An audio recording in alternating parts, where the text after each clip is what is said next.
Alors, on va passer à un topo qui va nous changer un petit peu de tout ce qu'on a eu actuellement. Donc, c'est Arnaud Manel. Je suis très, très content d'inviter Arnaud parce que j'apprécie beaucoup personnellement Arnaud. Et il va nous parler d'un sujet qui le passionne. Attends, comment il s'appelle ton truc? C'est Eurofocus AM. Et c'est d'autant plus Il n'y courageux. aura pas de montagne. Il n'y aura pas de ski non plus? Non. Sans déconner. Ouais. Et c'est d'autant plus courageux dans ton exercice de faire de la recherche là-dedans. Et tu vas nous parler donc, de dépistage génétique des tumeurs, ou enfin en tout cas d'approche génétique de la tumorogénèse. Donc en préambule, merci pour la présentation d'avant. Et j'ai vu que notamment il y a la thérapie génique, donc thérapie génique gène, donc il faut quand même qu'on s'intéresse à la génétique. Ça c'est pour que ça vous intéresse un tout petit peu. Et puis le deuxième préambule, c'est pour quand même remercier le comité d'organisation, parce qu'on a quand même une réunion de qualité dans un environnement qui est vraiment beau. Et je sais, pour la fait d'autres réunions, que c'est vraiment beaucoup d'énergie pour organiser tout ça. L'administration, la relation avec l'industrie, c'est difficile, donc bravo pour l'énergie dépensée pour tout ça. Alors, je vais essayer de vous intéresser un tout petit peu à la génétique dans les cancers. Là, ça va être un peu un fourre-tout. C'est que des idées, que des images pour vous éveiller à tout ça. Il n'y aura pas de take-home message. Donc, ceux qui veulent partir avec des informations très claires, qui s'en aillent. L'autre point, c'est que... L'autre point, c'est... voilà. Qu'est-ce que ça nous apporte aujourd'hui? Aujourd'hui, pas grand-chose. Voilà. Donc, c'est pareil, ceux qui veulent partir s'en vont aussi. Donc, je vais vous parler de l'intérêt de l'oncogénétique, bien sûr. Les rappels de génétique, c'est probablement le plus important. Et puis, on fera un petit cas sur le diagnostic des tumeurs de vessie. Donc là, ce n'est pas quelque chose de concret, c'est quelque chose qui arrivera probablement. Et enfin, l'intérêt thérapeutique dans le cancer de la prostate. Donc, la connaissance de la génétique, ça intervient à toutes les étapes de la prise en charge des cancers. Il y a en amont, c'est l'oncogénétique, ce que vous connaissez. Et le plus connu, c'est le dépistage des cancers hormonodépendants, sein ouvert avec le gène breast cancer. Ça peut intervenir au niveau du diagnostic. Donc là, on est dans la prospection, c'est ce qu'on espère pour les tumeurs de vessie. Je vous parlerai de mon travail de recherche. Il peut y avoir des intérêts pronostiques. Alors encore une fois, on revient avec le cancer du sein qui est le plus étudié. Et puis bien sûr, des intérêts thérapeutiques. Donc là, merci d'avoir introduit ça. Mais la thérapie génique, aujourd'hui, les 3/4 des essais de thérapie génique sont faits pour l'oncologie. Alors, quelques petites notions. Donc, les notions sont toujours compliquées selon qu'on vient de moi qui ai appris la loi de Mendel, là, les petits pois rouges, les petits pois verts, et puis les jeunes qui doivent être plus aguerris. Mais il y a deux types de mutations. Donc, les mutations germinales. Les germinales, c'est les héréditaires, et puis les somatiques. Donc, la germinale, celle qu'on va trouver dans toutes les cellules. Elles sont transmises souvent par l'X. Donc, on trouve ça dans toutes les cellules du corps. En fait, ça représente très peu de nos cancers. C'est 5% des cancers transmissibles. Ça, c'est le dépistage oncogénétique. C'est là où vous adressez les patients pour ce genre de lésions. Et puis la plupart des mutations, des cancers, elles sont somatiques, c'est celles qu'on trouve au sein de la tumeur. En fait, elles apparaissent et c'est celles qui déclenchent la tumeur. Et d'ailleurs, au sein d'une tumeur, la mutation peut évoluer. Il y a d'autres mutations qui peuvent apparaître. Donc, germinal et somatique. Puis la deuxième notion, c'est que bien sûr, tout ça, ça peut se croiser. Donc, on peut avoir un terrain de mutation germinale monoallélique, par exemple une délétion du BRCA monoallélique, et puis il y a une mutation somatique qui intervient au cours de la vie, et à ce moment-là, elle devient biallélique, et donc elle va commencer à s'exprimer. Et puis sur l'autre diapositive, on a la même chose avec le côté somatique. Donc ça, il faut se souvenir de l'autre diapositive. Somatique, une mutation arrive, elle ne s'exprime pas, puis une deuxième mutation arrive sur un deuxième événement de vie, et elle s'exprime. Et ça, pour le cancer de prostate, c'est intéressant, parce que les mutations du cancer de prostate, elles vont évoluer au cours de la vie du cancer de prostate. Parce que c'est en fonction des traitements, en fonction de la résistance aux androïdes. En tout cas, ces mutations, elles évoluent. Alors, il y a plus de 400 gènes qui favorisent le développement des cancers. Il y a tout un ensemble de gènes. Il y a des anti-oncogènes, donc ceux qui limitent la prolifération cellulaire, les pro-oncogènes, qui deviennent des oncogènes, qui la stimulent. Et puis ceux qui nous intéressent le plus, nous, c'est les derniers, qui sont les DNA repar gènes, les gènes de réparation de l'ADN. Et c'est ceux-là qui sont le plus souvent impliqués dans ce qui nous intéresse. Donc, c'est des noms assez poétiques. Là, le breast cancer, BRCA. Il faut retenir le gène MMR dans les cancers du côlon, qu'on voit, nous, dans les syndromes de Lynch, donc qui s'appelle mismatch repair. Pour essayer de vous perdre un petit peu, je vais vous parler du gène TP53. Alors, pourquoi ça vient ici? Donc, le gène TP53, c'est un... Pourquoi un éléphant? Après. Donc, on a tous ce gène TP53. Il faut savoir que le gène TP53, il régule plein de fonctions, notamment l'apoptose. Donc, quand tu as une cellule qui se cancérise, il faut que la cellule soit détruite. Une délétion du gène TP53 fait qu'il n'y a plus de phénomène d'apoptose possible. Donc, la délétion du P53, c'est un préambule. En fait, une cancérisation, elle se fait en premier temps, il y a une délétion du P53. Et ce P53, il va s'abîmer quand on est exposé aux carcinogènes, tous ceux que vous connaissez, le tabac pour les bronchiques, etc. Alors l'éléphant, pourquoi? Parce que l'éléphant, c'est un gros mammifère, donc énormément de cellules, donc beaucoup de divisions cellulaires, et doit faire beaucoup de cancers. En plus, il vit vieux, 80 ans. Mais il y a un paradoxe d'un biologiste qui s'appelle Pétou, il ne fait pas de cancer. Parce qu'en fait, l'éléphant, il a une vingtaine de copies du gène P53. Donc il est protégé par ça. Et ce même éléphant, quand vous le mettez dans un cirque et après qu'il part en captivité dans une ville, il part dans un cirque, dans un zoo, il est à Lyon par exemple, il est soumis à la pollution, il va ramasser les mégots de cigarettes, la bouffe qu'on lui envoie, etc. Et en fait tout ça, il altère ses copies de P53 et les éléphants de captivité meurent de cancer. C'est triste. Bon. Alors, comment est-ce qu'on... Dumbo. Alors, on va revenir à des choses plus... Où est-ce qu'on va dépister ces anomalies génétiques?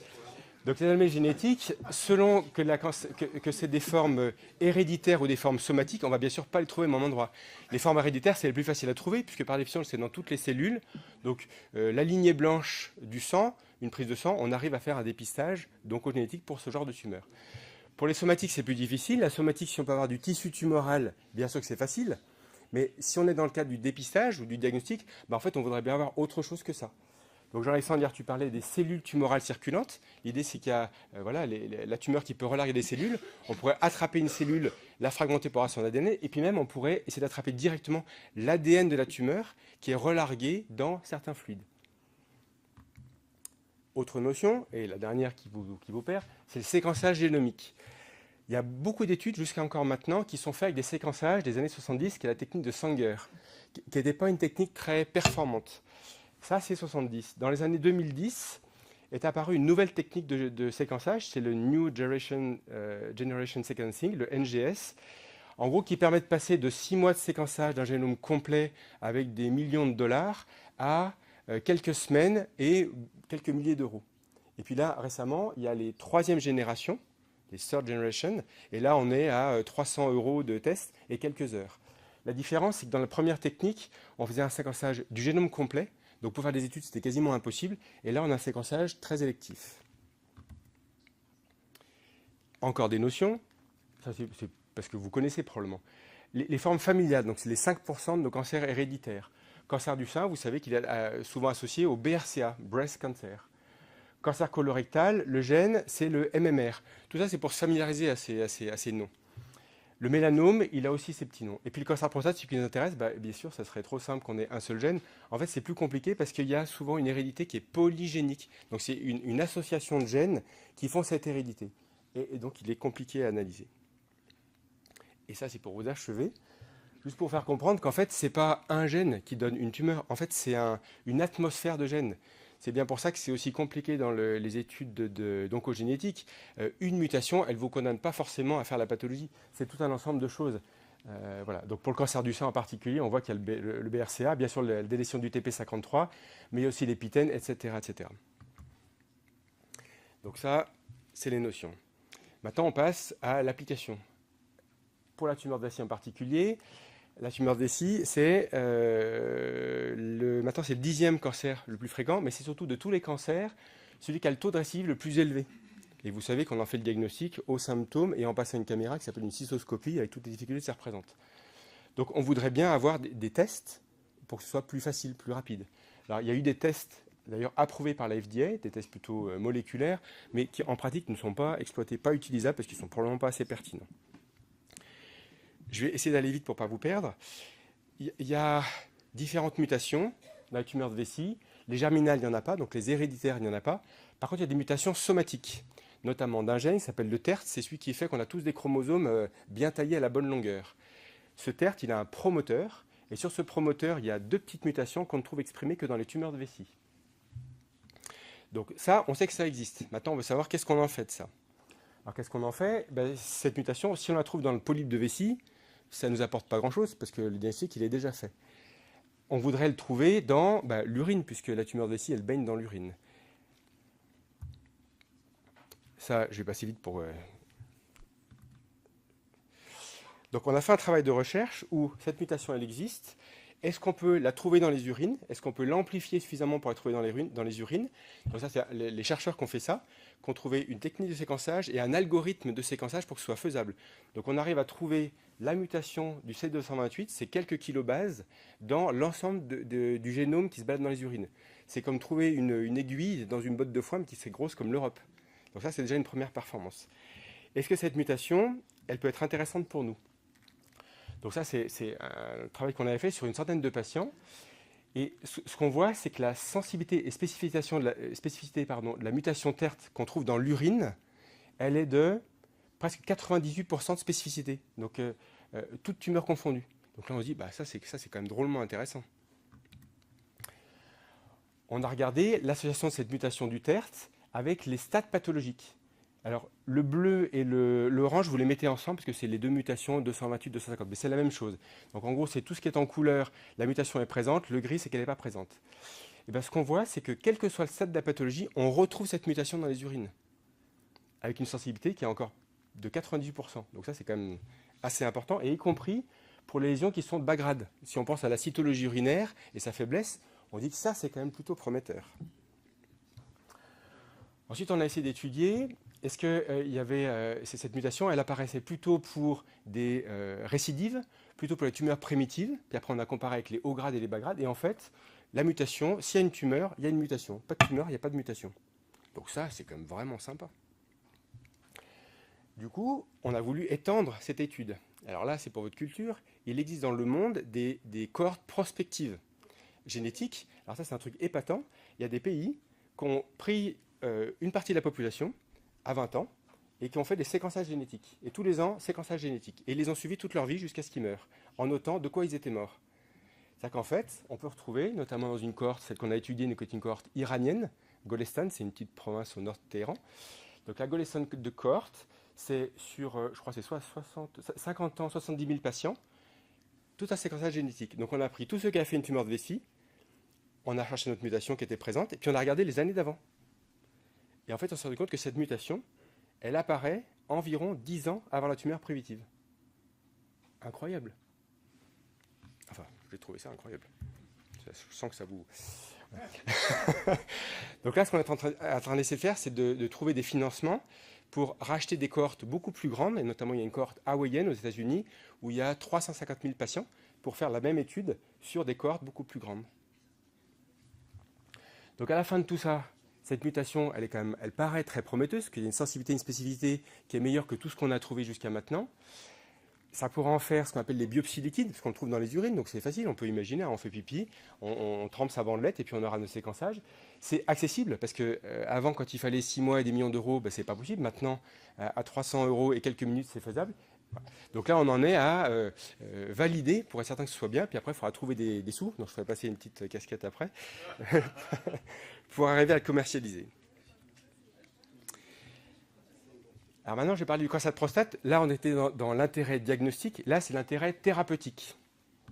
Alors, je vais vous la faire courte, parce que c'est tout écrit par le CCAFU. Donc, l'hérédité, il faut retenir qu'elle est essentiellement polygénique. C'est plusieurs gènes. Et les deux gènes qu'il faut avoir en tête, c'est le BRCA et puis l'OXB13. Il y a plein de recommandations qui font, quand on a une constellation d'oncogénétique avec la présence de ces gènes, et ben, en gros, qui dit pas grand-chose, qu'il faut être un peu plus vigilant que pour les autres. Mais concrètement, ça ne change pas grand-chose. Qui dit que peut-être pour la surveillance active, il faut être un peu moins inclusif pour la surveillance active. Mais à ce que je sache, ça ne fait pas partie de l'algorithme de décision d'inclusion dans la surveillance active. Donc du coup, c'est un peu... on ne sait pas encore bien quoi en faire. Là, je ne vais pas vous assommer avec ça parce qu'il y a la pause goûter. Je vais... Ouais. Bon, mais je vais directement à l'application thérapeutique. Pour le coup, là, la connaissance génétique d'une mutation dans le cancer de prostate a un impact thérapeutique, notamment avec l'olaparib, voilà, donc, qui est ce fameux Lynparza. Donc ça s'adresse à une catégorie à une niche. C'est les cancers de prostate métastatiques résistants à la castration. Mais pour cela, s'il y a une mutation du BRCA, il semblerait que la molécule soit plus intéressante. Donc moi, je ne débat pas du tout de c'est vrai, c'est pas vrai. Je vous montre juste que pour la première fois, il y a une thérapeutique qui va dépendre de la mutation génétique somatique dans cette tumeur. Et au passage, je ne sais pas si vous vous souvenez, les mutations somatiques, elles peuvent apparaître, monoalléliques, puis ensuite bialléliques. Et dans le cancer de prostate, selon son stade, on peut très bien ne pas avoir le BRCA muté au premier stade de la pathologie, et puis il peut apparaître secondairement dans cette indication-là. Donc en tout cas, là, il y a un impact thérapeutique direct de la connaissance de la mutation pour le traitement. Je vais passer là-dessus aussi. Donc à la fin de tout ça, quand même, on ne peut pas être ignorant de ce qui se passe sur la génétique et puis de ce qui va arriver à la fois dans le dépistage, le diagnostic, les traitements, puisqu'on a vu avec la thérapie génique. Ça, c'est pour vous, pour changer, pour faire comme l'éléphant. Il faut savoir qu'il y a aussi des gènes protecteurs. Alors nous, on étudie très peu dans la génétique humaine les gènes protecteurs, mais les biologistes, ils font ça beaucoup plus facilement. Alors ça, c'est quelques idées. Pour tous ces grands mammifères, vous vous souvenez, plus on est gros, plus on a de division cellulaire, plus on a risque de faire des mutations, des délétions. Puis plus on vit vieux, plus ça devrait arriver. Et paradoxalement, il y a des animaux qui font jamais de cancer. Alors l'éléphant, on a vu pourquoi. Il y a les baleines, les grands mammifères qui vivent en eau froide, on s'est demandé pourquoi. Alors, il y a une piste, c'est peut-être parce qu'ils sont porteurs de micro-ARN qui seraient protecteurs pour le cancer et qui font partie des gènes de thermorégulation. Donc cet hiver, tout le monde en t-shirt et en caleçon pour stimuler ces micro-ARN. Et puis, il y en a un qui est encore plus étonnant, c'est le requin du Groenland. Alors lui, il est un peu surpêché pour rien du tout. Lui, il vit 450 ans, il ne fait jamais un cancer. Donc on s'est dit, on veut savoir pourquoi. Et bien en fait, on ne peut pas savoir pourquoi. Parce qu'il a développé... D'abord, il faut les chercher, c'est quand même sous les glaces arctiques, donc il faut attendre le réchauffement, le dégel. Et surtout, c'est qu'on ne peut pas faire d'analyse génétique sur sa peau, enfin sur son épiderme, parce qu'en fait, il y a une telle dégradation qu'il n'y a plus d'ADN. Donc le seul moyen de l'étudier, c'est de faire une biopsie de cornée. Et figurez-vous qu'il y a des budgets pour des chercheurs qui vont aller choper le requin du Groenland pour leur faire des biopsies de cornée. Donc en tout cas, ça c'est assez intéressant parce qu'on étudie tout ce qui ne va pas, les altérations, les délétions des DNA repères, mais il y aura peut-être aussi une autre voie, c'est comment est-ce qu'on pourrait stimuler tous ces gènes de protection. Et bien j'en ai terminé.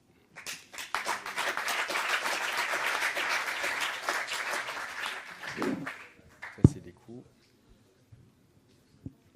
Ouais, merci Arnaud. Je trouve extrêmement stimulant de voir un garçon du secteur privé nous faire une jolie présentation. C'est bien que j'ai plus vraiment de secteur. Donc... Ouais, mais n'empêche que je trouve que c'est super. Et tout le monde doit se dire, ça prouve que voilà, tout le monde peut avancer, qu'il y a vraiment une perméabilité à trouver entre nous. Alors, comment est-ce que tu vas mettre ton gène vésical avec la cytologie urinaire? Parce que comment ça se... On a déjà, j'allais dire, une possibilité de dépistage avec des sensibilités, spécificités qui sont quand même assez importantes. Tu les vois comment, les deux associés ou non, alors, la cytologie urinaire, elle a quand même pas une... C'est quand même parfait, la cytologie urinaire. Pour toutes les lésions de bas grade, c'est quand même loin d'être imparfait. Elle est... Toi, tu habites à Lyon, où la cytologie n'est pas trop mauvaise, mais il y a d'autres établissements où la cytologie, elle est franchement mauvaise. Donc, et puis la cytologie urinaire, c'est... La tumeur est présente. La mutation du TERT, elle est quand même drôlement intéressante, parce qu'elle existe dans la tumeur, elle disparaît une fois le traitement de la tumeur fait. Et puis elle va réapparaître par anticipation à la récidive. Donc ça, c'est quand même pas rien, ça. Alors, juste un point, puisque tu sais qu'on travaille sur le même sujet. En fait, on n'a pas du tout les résultats aussi mirifiques que ceux que tu dis, notamment sur la sensibilité, sur la spécificité, quand on compare notamment en fonction des études. Moi, je pense je suis convaincu comme Arnaud que TERT, c'est un des gènes d'intérêt qu'il faut arriver à étudier, et je suis convaincu comme toi qu'il faut l'étudier. L'étudier, ça veut dire faire une étude où on regarde la réalité de ce qu'on a décrit jusqu'à présent, c'est-à-dire une étude avec un but de sensibilité, de spécificité. On ne peut pas se contenter d'études de cohorte qui peuvent avoir plein de biais d'analyse, d'études, etc. Et notamment le fait que, vous le savez, quand on fait une cytologie urinaire, parfois le patient n'a pas envie de pisser, on va analyser les urines de la fibroscopie, parfois il va y avoir... Et donc la cytologie, en fait, elle a un intérêt, pour répondre aussi à ta question, qui est que si tu n'as pas de cellules, par définition, dans ton échantillon, et en fait, tu n'as pas de TERT, et donc tu peux en fait avoir un examen qui n'est pas valide. Et donc, il faut le répéter sur des urines fraîches, etc. Donc, c'est sûrement très, très intéressant. C'est sûrement quelque chose où on devrait effectivement faire des études. Et il y a un domaine particulier, et Marc-André est en train d'écrire un article sur ce sujet-là. C'est les tumeurs des patients qui ont des lésions épidermoïdes, les tumeurs des patients neuro-uraux. Parce qu'en fait, tous les marqueurs que tu as décrits qui sont actuellement, en théorie, disponibles aux États-Unis et qui marchent très, très mal, sont des marqueurs qui sont perturbés lorsqu'il y a des infections urinaires. Et pour le coup, on a 0% de taux de faux négatifs avec TERT. Donc effectivement, quand TERT lance un signal d'alerte, ça peut être intéressant. Et pour les patients de neuro-uro, où justement on a une problématique de suivi qu'on arrive mal à faire avec des patients qui malheureusement aujourd'hui encore remettre les diapos, meurent de tumeurs épidermoïdes, ça peut être peut-être quelque chose, enfin épidermoïde ou urothéliale, ça peut peut-être être quelque chose qui est intéressant. Alors, juste pour cette question-là, parce que je savais que cette question arrivait, sur le fait qu'on ne soit pas d'accord, ça c'est le travail des chercheurs, donc je vais essayer de faire ce que m'ont expliqué les chercheurs, c'est sur les techniques de séquençage. En fait, la différence entre ce que vous avez fait et ce qu'ont fait les chercheurs, tout le séquençage, il vient sur l'identification d'une petite mutation au sein de choses qui ne sont pas mutées, ce qu'on appelle la fraction allélique. Et tout le travail que vous avez fait, il est fait avec une technique de séquençage qui est donc les méthodes Sanger, qui ont un taux de dépistage des fractions alléliques qui est de l'ordre de 10 à 20%. Les techniques NGS et la technique NGS avec les algorithmes qui ont été faits par le CIRC, donc c'est du needle stack, tu tombes à 0,5% de dépistage des fractions alléliques. Et en fait, toute la différence, elle vient de là. C'est que si vous refaisiez la même étude avec ces techniques de séquençage, probablement que vous arriveriez au même résultat. C'est ça que tu ne pourras pas le faire parce que ça, c'est propriétaire du CIRC. Alors, c'est là qu'on vient à une autre discussion qui est que les liens d'intérêt sont aussi intéressants et qu'effectivement, à partir du moment où tu tombes dans le domaine des brevets, de toute façon, il faut, avant d'affirmer des résultats, qu'on ait des études faites avec ces différentes techniques, mais on est complètement d'accord. Moi, je suis convaincu que TERT va avoir un avenir. La bonne nouvelle, c'est que donc ce débat-là, mais maintenant qu'il y a les troisième générations de séquençage, qui font en fait, c'est de la PCR, et donc tu t'affranchis de tout ça. Donc à la fin, avec la PCR, on fera tous les mêmes études avec les mêmes sensibilités. Mais je pense que TERT, ça va être quelque chose qui va monter sur les tumeurs de vessie, et effectivement, si ça pouvait permettre de faire des grands diagnostics. Après, la limite, c'est qu'il y a le risque inverse qui risque d'arriver aussi, de faire trop de tests. Enfin bon, bref, il y a sûrement une étude. En tout cas, il faut une étude clinique avant d'affirmer qu'il y a un bénéfice. Merci. C'est pas le problème, le coût de la cytologie, c'est vraiment le problème du cytologiste. C'est ce qu'on disait tout à l'heure. C'est la qualité du cytologiste. À Lyon, on a beaucoup de chance. Mais il y a plein d'endroits où, alors je ne sais pas pour Grenoble, Clermont, s'ils ont la même impression de qualité de la cytologie que nous, on a effectivement objectivement. En Saône-et-Loire, ça part en Belgique, c'est juste pour te dire le truc farfelu. Pour poursuivre la discussion, on en est à faire une étude régionale sur TERT, là, actuellement ? Non. Oui, non, même à l'affût, ça n'a pas été. Non, parce que là, alors pour là, il y a un sujet, la différence, elle est que là, c'est fait par un groupe de chercheurs, ça rapporte rien. On n'est pas dans les molécules, tu vois, c'est des intérêts qui sont pas du tout les mêmes. Tout ça, c'est fait en fonds propres et avec des financements. Donc c'est pour ça que je te dis, quand je tends mon chapeau pour faire, si un jour on veut le commercialiser, on est vraiment là-dedans. Par contre, tu fais une molécule qui paye des. Là, que c'est suffisamment avancé pour imaginer qu'on puisse déposer un projet de recherche pour essayer d'avancer. Nous, c'est ce qu'on fait. Ce projet de recherche. Alors, je vais te dire, il y a deux choses qui sont limitantes aujourd'hui. C'est que ça s'est fait donc avec le CIRC, qui est un organisme américain, donc au MIT, ils travaillent là-dessus. Je vais essayer de faire. Il y a un truc incroyable, c'est que ce travail-là, il est fait avec des fonds OMS, les fonds Organisation mondiale de la santé, qui financent en partie le travail. À la fin, c'est pour faire des publications. Quand tu fais une publication, tu as un droit, une propriété intellectuelle de la publication, que tu ne peux donc pas exploiter en pratique quotidienne. Donc actuellement, c'est ce que j'ai compris, il y a plein de travaux de recherche qui aboutissent à des trucs qui sont quand même drôlement intéressants, mais tu ne peux pas les convertir en application pratique parce qu'en fait, c'est pas fait pour. C'est de la recherche pour faire des articles. L'article fait que tu obtiens des fonds et ça marche comme ça. Mais maintenant, tu veux en faire une application concrète, tu peux pas.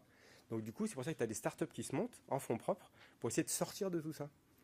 Mais le lien entre le monde de la recherche et l'application concrète, il n'existe pas. Non, mais très clairement, si ce que tu décris sur la différence technique de détection peut permettre effectivement d'optimiser les résultats qu'on avait, typiquement, derrière, ça permettra d'avoir... on a fait une demande de PHRC l'année dernière qui n'a pas été acceptée. Et donc, si effectivement on arrive à améliorer les résultats de l'analyse de TERT et avoir des résultats aussi extraordinaires que ceux que tu décris. Prometteur. Non, mais extraordinaire dans le sens où Prometteur, c'est très rare prometteur. d'avoir des marqueurs qui ont Oui, ce oui. taux de sensibilité, de spécificité. C'est pour ça que je mettais juste un petit peu de bémol sur cette analyse-là. Mais si c'est vrai, effectivement, on imagine bien que ça sera intéressant, effectivement, de déposer un projet, parce qu'une fois de plus, moi, pour le domaine de la neuro-uro, ça serait enfin une réponse à une recommandation qu'on a faite et qui est inutilisable en pratique, avec malheureusement des patients qui continuent à développer des tumeurs de la vessie, alors que si on avait un outil très simple, eh bien, on pourrait arriver à le voir. Et alors, en plus, j'ai trouvé que ton explication globale était vachement intéressante, parce qu'on pourrait aussi imaginer justement voir apparaître des choses, surveiller plus spécialement ces patients-là. Et donc, Toutes les populations à voilà. risque. De la même façon, Après, moi, je me dépistage méfie quand même colorectal. d'une chose, c'est quand même qu'on voit aujourd'hui que les oncologues sont en train de transformer tout le monde en un futur cancéreux, et l'argent qu'on dépensera là, on ne le dépensera pas dans le vieillissement.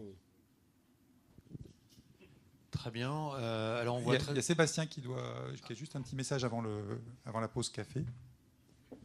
Juste, on voit qu'on tourne vers complètement la médecine personnalisée, et c'était un peu le message de l'ASCO GU, c'est que on avait toutes ces drogues, ces chimiothérapies qui tapaient très très large, et que dans la compréhension finalement du mécanisme génétique, on voit ça avec les inhibiteurs de PARP, on voit avec les inhibiteurs de FGFR, finalement on arrive à viser certaines cibles, et que petit à petit, on va vers vraiment la détection de quel est le primum movance pour le cibler. Et c'est vrai que voilà, c'est un peu une nouveauté dans notre domaine, et c'est à suivre.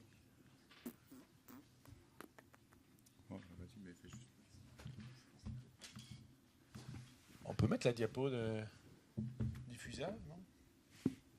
Marie-Pierre l'a transmise normalement, oui.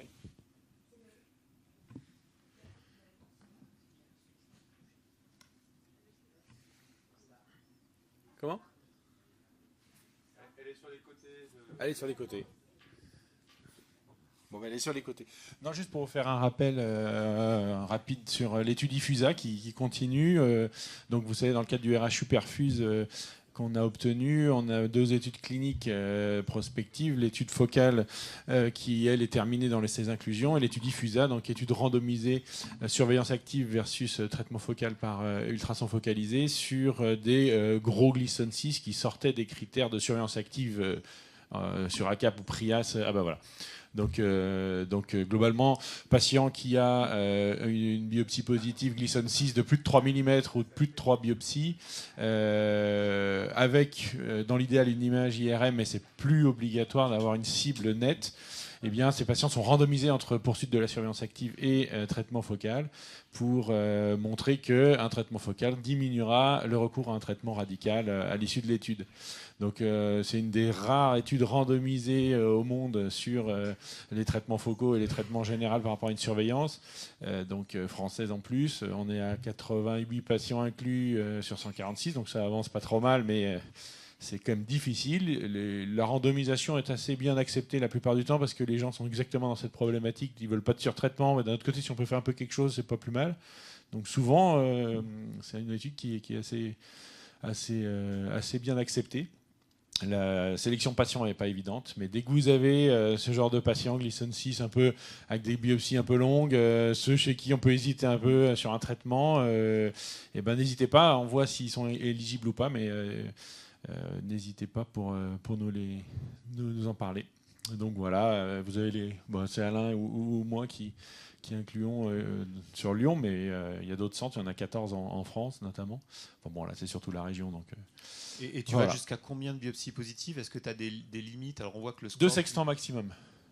2 sextants, c'est-à-dire une base partie moyenne, mais si tu as apex partie moyenne base, enfin ça fait vraiment toute la longueur, ceux-là on les prend pas.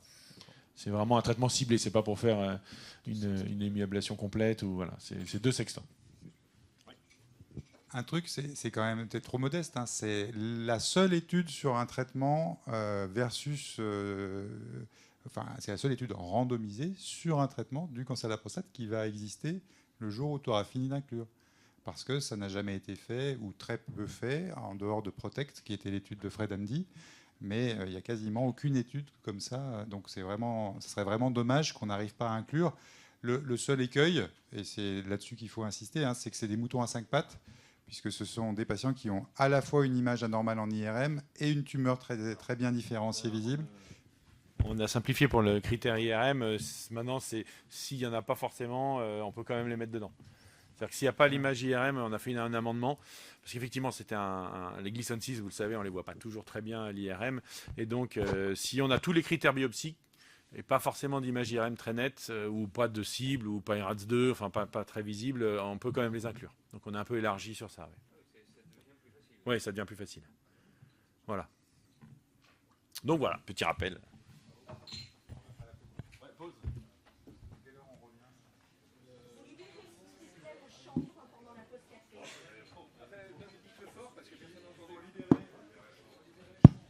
Il faut libérer les chambres et il faut être de retour à 11 h.